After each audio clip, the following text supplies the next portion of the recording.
Kol omer kra v'amar ma'ekra, kol habasar chatzir, v'chol chasto ketzitz hasadeh, yavesh chatzir novel tzitz ki ruach Adonai nashva bo. Achein chatzir ha'am, yavesh chatzir novel tzitz u'davar Eloheinu yakum leolam. A voice says, cry out. But I ask, what shall I cry? All flesh is like grass. All of its beauty is like the flower of the field. The grass withers, and the flower fades when a wind from God blows upon it. Surely, therefore, people are like grass.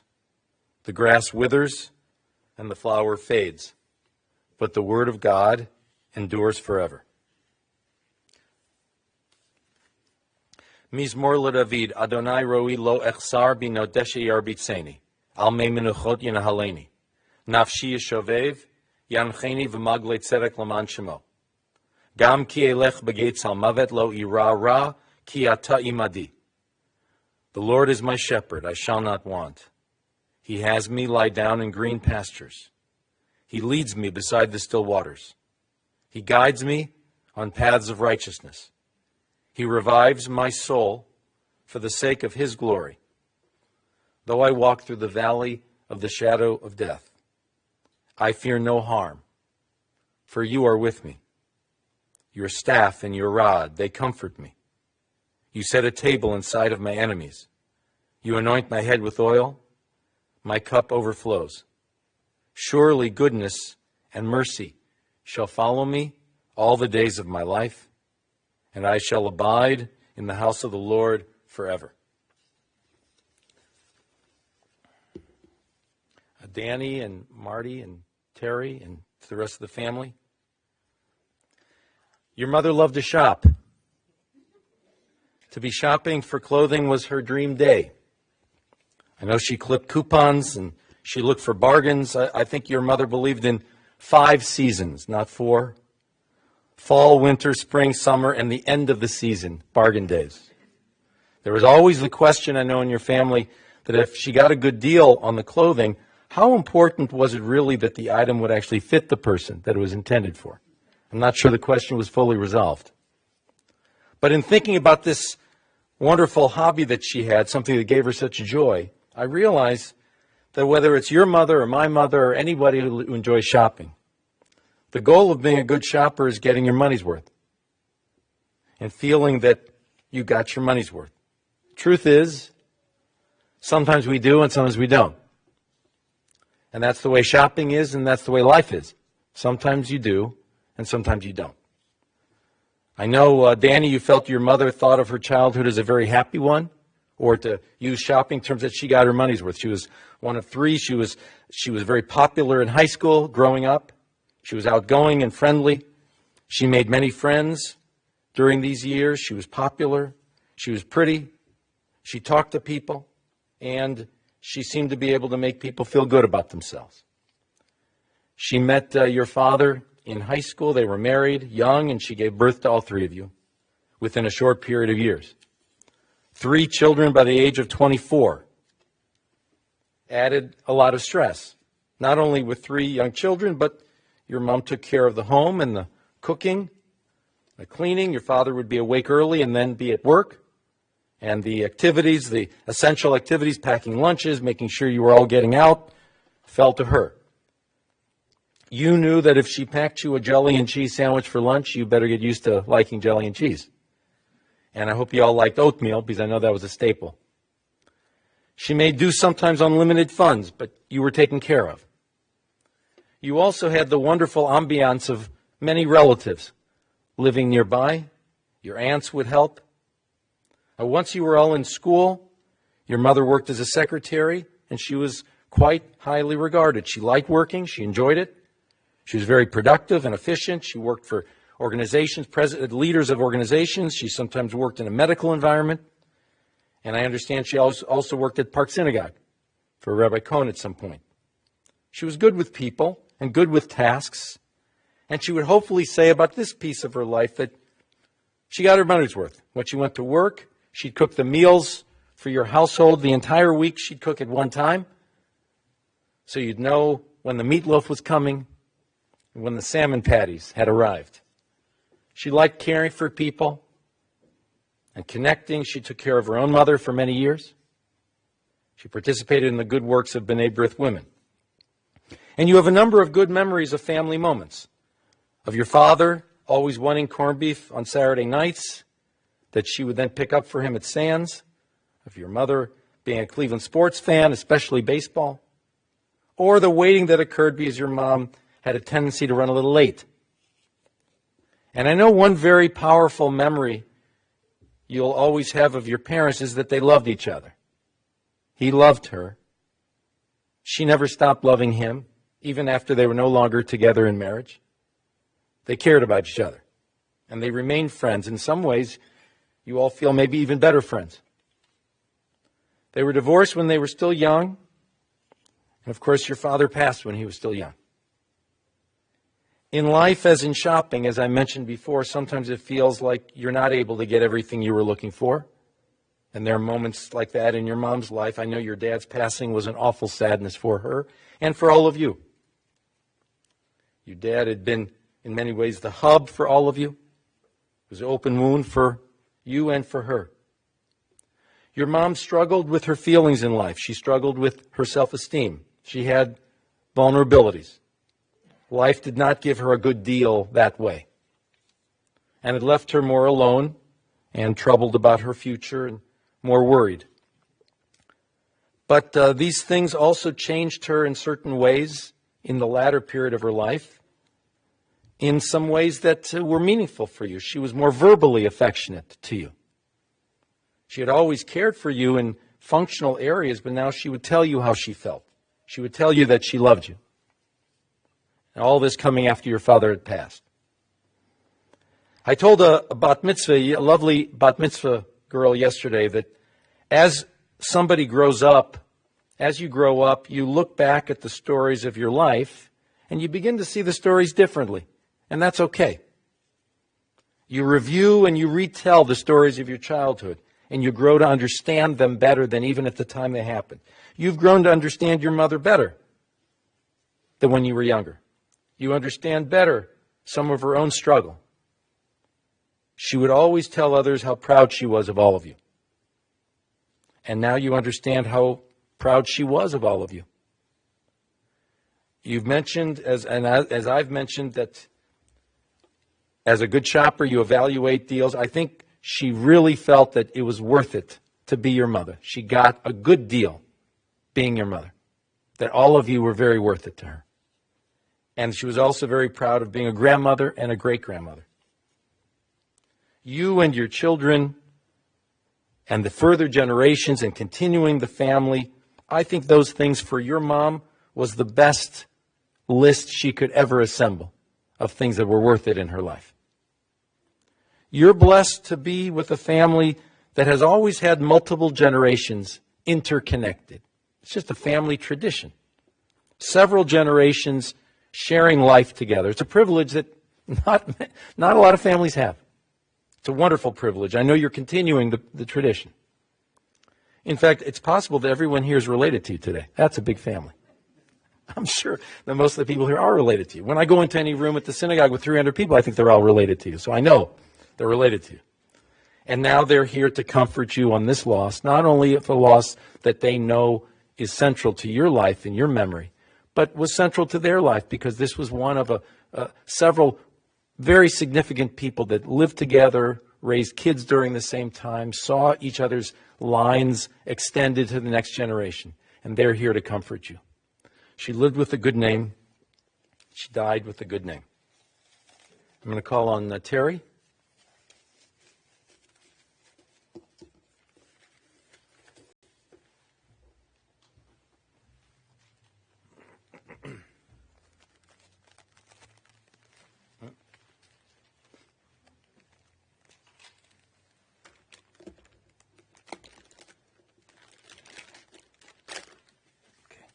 This way.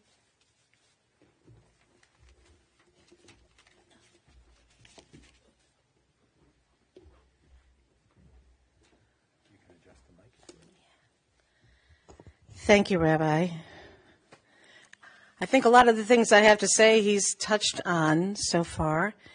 It really is hard to sum up a life in just a few paragraphs, but in the end, that is all we have. So let me tell you a little bit more, and the same about my mom. We all knew her as Lois, but her birth name was actually Yvonne Lois Greenberg, born on November 5th, 1937 in Cleveland, Ohio.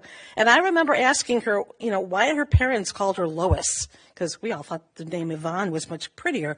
She never knew the answer to that. So, since we liked the name Yvonne, we were trying to get her to change that, but she couldn't do it. She just wasn't used to it. Lois was the youngest daughter of Edward and Edith Greenberg of South Euclid. She and her two sisters, Geraldine and Miriam, both went to South Euclid, and they were graduates of Brush High School. And again, I think the story went that she met my dad when she was 13, and that would have been around 1950 in a B'nai B'rith organization function. They were married on June 17th, 1955. 2 years later, my brother Daniel was born. 2 years after that, my brother Marty, and I came along in 1961. The three of us, in my not-so-humble opinion, really are her greatest life's accomplishments. At some point, Lois went to secretarial school. She had a handful of jobs, different companies, again at Park Synagogue when she was younger. Many years worked for doctors at Cleveland Clinic and some other kinds of organizations like that. And although my parents divorced in 1976, they never really split up. In fact, I think, as the rabbi said, they did become better friends. And it was in 1982 when I was at college, living away from home, my dad asked me what he thought about him getting back together with my mom, which I wasn't so sure about because there was, as long as I didn't have to live in the house, that was cool. So, but that didn't happen. My dad died a short time later, but really Mom's connection to him and our family remained very strong. In fact, I am wearing their wedding rings today to honor both my parents. Lois had many nieces, nephews, and cousins. She always enjoyed being included in family gatherings and holidays. She was welcomed at parties and weddings and bar and bat mitzvahs, showers, everything, and she always enjoyed being included in that. To my mother, Danny always her Twinkie. That was his childhood nickname, which we still don't let him forget. And so you have my permission to call Danny Twinkie if you really want to. One of my favorite pictures of Danny was when he was a baby and my mom was feeding him. My dad was standing nearby. It was probably taken shortly after he was born, maybe, a month or two or so. I'm not sure. My mom had a very special feeling for Danny because he was her oldest child. Mom loved Danny. In 1983, Danny married the love of his life, Marlene Dueck, and that day in March was a lucky day for our family, not only because she became Danny's wife, but she accepted all of us being an important source of glue that holds us together. Our family together would be really sad if Marlene wasn't with us. Marlene's love and patience with Lois will never be forgotten. My mom had two great joys in her life, grandsons Michael and Brian. Now, Lois, she just wasn't the type to do the grandmotherly things like bake cookies and have fancy dinners and, go to every game of basketball or soccer. But she did do a lot of that. She had a lot of pride in her grandchildren. She had pictures and pictures and more pictures of Michael and Brian playing sports and music and their school functions. Everything was on the coffee table for everyone to see. And she would also call me a lot to talk about the things that Brian and Michael were doing. So one thing I can honestly say, Lois was very proud of Michael and Brian, and then the boys grew up and became successful. Michael a successful businessman, and Brian and now finishing nursing school, and she was very proud to know that her grandchildren had done so well in life. Then came the great-grandchildren, Harry, Jake, Lily, and Layla.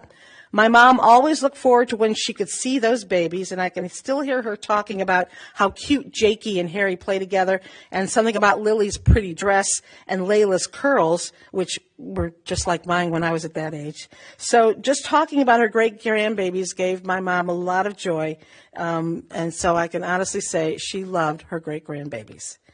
My brother Marty took care of our mom, especially in her later years, making sure she could attend family parties and holidays. Mom had a special feeling for Marty because he was her middle child, although they didn't always get along, but that's pretty much the way it is with every family. And they were actually very much alike. My mother and my brother very much alike.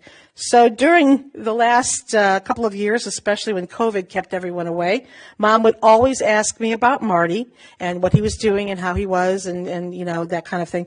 So it was without a doubt, I know that my mother loved Marty. And Lois also loved my husband, Jeff. In 1990, she welcomed him into our family. We've been married over 31 years now, and every time she spoke of him to me, she would always say how wonderful he is, which, of course, I know.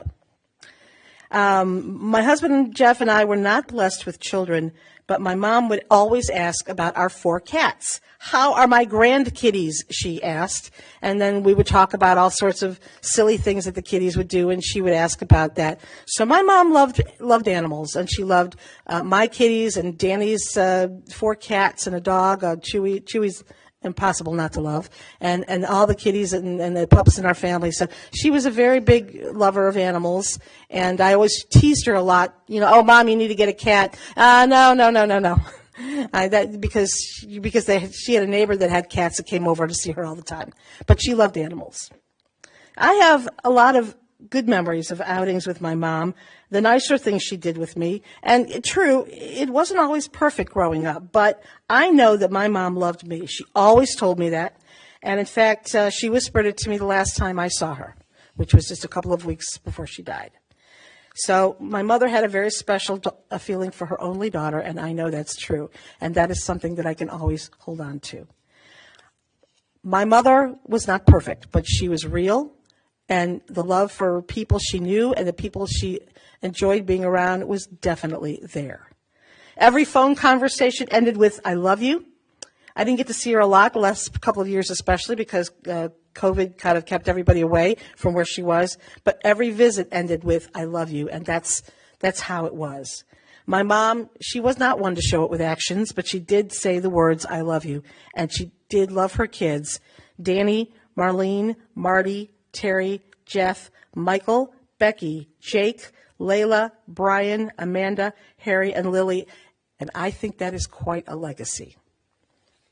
Some of the other things that she really loved, well, she loved to talk to people. She would always chat with strangers and talk about this and that and absolutely nothing, but it always made people smile. She loved to cut out her coupons, as the rabbi said. She had to save money. And she'd give you coupons for things that you had absolutely no use for, like dog food, because, you know, I have cats. But, hey, you have to have that. She liked to do her crossword puzzles. She always did a lot of crossword puzzles and kept her mind sharp for a long time before she got ill. But she enjoyed that. She loved music. Tom Jones, our house was full of every sound of Tom Jones and Tom Jones record. You could just hear it all day long in our house. She loved that. And the Moody Blues, her favorite was Nights in White Satin and the Bee Gees and just about anything else that was 60s and 70s. And I found out at one point that one of her favorite CDs was music that I recorded and sang. So that was very nice. Mom loved her Cleveland sports teams, and like the rest of us have lived and died with all of them, mostly died. The Indians, Browns, Cavaliers, and, you know, she had to watch our teams win or lose, and, yeah, most of the time lose. But you know, it was there. That's something that's very, probably not unique to our family, but we loved our sports. And there's really more, but that's it in a nutshell. So I'd like to thank you all for being here, families and friends. And, wait a minute, I had another page. Oh yeah, that's right. I wanted to mention this. A couple of days ago, I looked at the weather forecast, and I got a bit of a chuckle with the rain and the snow and everything, because Mom always said that we should be like the bears and just hibernate in the wintertime and not have to worry about cold weather or anything like that. So I guess it really seems fitting right now. So, by the way, see, my mother always had to tell me, put some makeup on, put some lipstick on. Well, I did that today, so you should be really happy about that. And I just want to say that we love you, Mom, and we will always miss you. Thank you.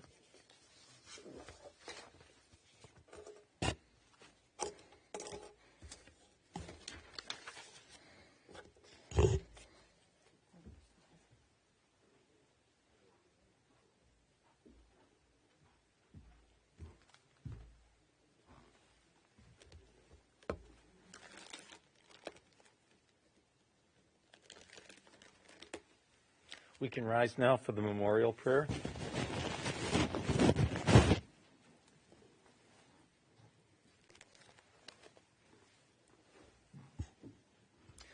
El mole rachamim shochen bamromim hametzeh menucha nechona tachat kanfei hashchina b'malot kedoshim utehorim anabal harachamim astireha B'seiter kanafecha liolamim utzror b'tzrorecha mit nishmata Adonai hu nachalata v'tanoach b'shalom amishkava v'nomar amen. May we remember all of the worthy and the righteous deeds that she performed while in the land of the living. May her soul be bound up in the bonds of eternal life. God is now her portion. May she rest in peace.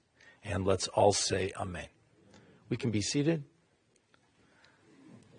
Offering our condolences to Danny and Marlene and Marty and Terry and Jeff and Michael and Becky, Brian and Amanda, and to the great-grandchildren, Jake, Layla, Harry, and Lily. The family will be conducting a Shiva service today at 5 p.m. on Zoom. The link that some of you might have received would not be the correct one,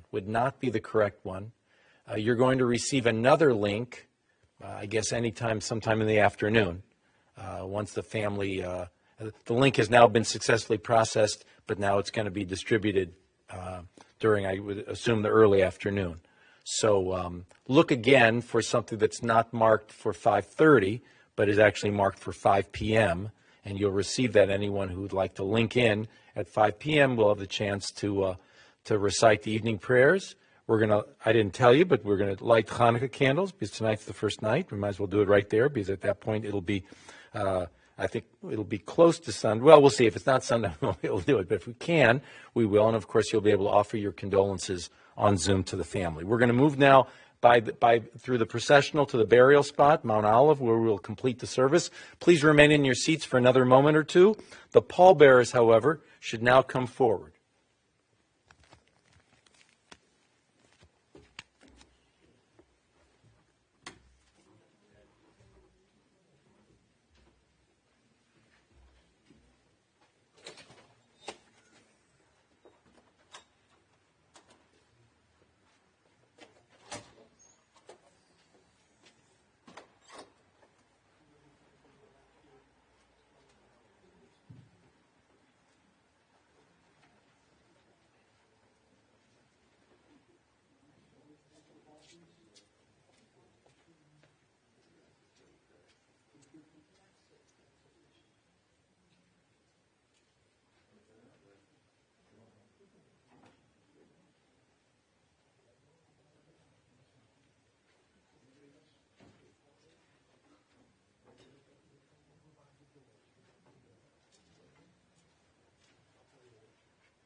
Mizmor LeDavid Adonai mi yagor b'Alecha mi yishkon b'har kadshecha holech tamim u'poel tzedek v'dover emet bilvavo.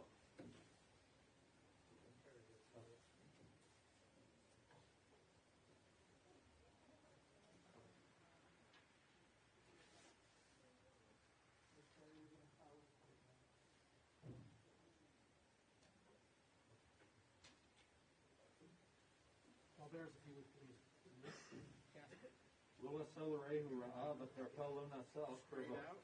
Yidev einat nimas v'yirei Adonai chaved. Yishpal lahora lo yirei. Pasco lo nata v'neshes v'shofar al makilo lakam. Ota elad lo yihod li'olay. coming with me. I got something to give to you guys too. There were 26 people around the world watching the service. 2 in Israel. Kindly step directly to your cars, please. If any of you are driving with us to the cemetery, please turn on your headlights. They will not go on automatically because it's daytime. Turn on your headlights and your emergency flash. Thank you.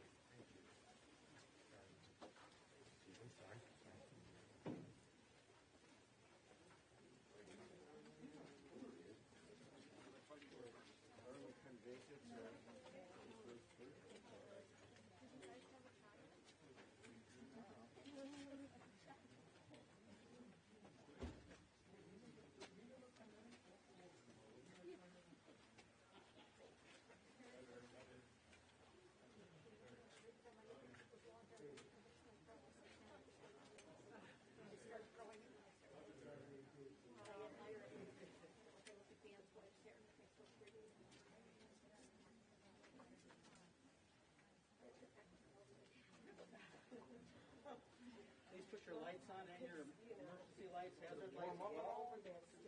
Emergency lights and hazard lights as well.